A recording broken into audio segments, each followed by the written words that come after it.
Godzilla's back and ready to reclaim his title as King of the Monsters. Warner Brothers' third entry into the Monsterverse is throwing the iconic kaiju into a no-holds-barred battle royale against legendary enemies. Mankind first witnessed Godzilla's rise from the ocean depths in 1954 with the release of Ishiro Honda's Gojira. The first draft of Godzilla was inspired by the American sci-fi monster flick The Beast from 20,000 Fathoms, which also featured a giant dinosaur rising from the ocean to wreak havoc on the local city. And while both scripts looked similar on paper, there was one vital element that set these two movies apart: nuclear energy. At its core, Godzilla is considered a metaphor for the atomic bombings that devastated Hiroshima and Nagasaki. Echoes of the destruction reverberated in the public consciousness well through the development of Godzilla and directly influenced production. Godzilla himself is a byproduct of mankind's tampering with atomic weaponry, an abominable source of power that perverts and decays its surroundings. So, what was the next step for this emotionally packed metaphor for nuclear tragedy? Free-for-all monster wrestling! Toho rushed production on a sequel, Godzilla Raids Again, but instead of terrorizing mankind, Godzilla faced off against a spiky dinosaur named Anguirus, and also terrorized humanity.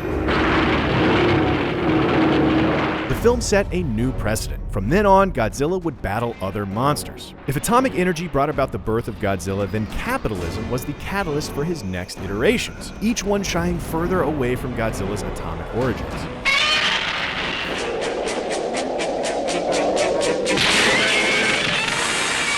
The Showa era of films that stretched through the mid-70s featured a light-hearted Godzilla that painted the giant dinosaur as humanity's defender against other kaiju, like Mothra, Ghidorah, Mechagodzilla, and more.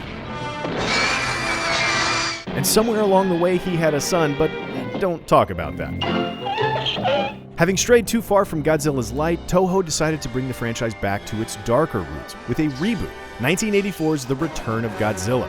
This direct sequel to the original film ignores everything that came since the original. After all, Godzilla is a force to be reckoned with. Not whatever this is. This period, known as the Heisei era, focused on the moral issues surrounding genetics and featured the return of classic enemies, as well as the rise of new ones, like Biollante, Rodan, Destroya, and more. In 1998, Hollywood decided to produce their own take on Godzilla. Thankfully, this version spanned one bad movie, a failed animated series, and whatever this was. To celebrate 50 years of Godzilla, Toho resurrected the entertainment wrestling with a series of films that culminated with the release of Godzilla Final Wars. Then in 2014, after the dust on the franchise had settled, Warner Brothers tapped director Gareth Edwards to kick off the Monsterverse with a release simply titled Godzilla. This film introduced us to Monarch, an organization established to hunt and study mutos, or massive unidentified terrestrial organisms. Donning the hero mantle once again, Godzilla defends mankind against two mutos in a battle that culminates in San Francisco. In the ruins of the city, Godzilla is hailed as a savior, the king of the monsters. Fresh off the success of America's Godzilla, Toho announced a 2016 release for Shin Godzilla. Helmed by Neon Genesis Evangelion creator Hideaki Anno stated it was impossible to surpass the high bar set by the original Godzilla, so his aim was to reach the same bar. Instead of focusing on the nuclear tragedy of the 40s, Shin Godzilla used the recent 2011 Tohoku earthquake and Fukushima nuclear disaster as inspiration. The film was met with critical success and new life was breathed into the battle-worn franchise. The King of the Monsters rose again and reclaimed his throne.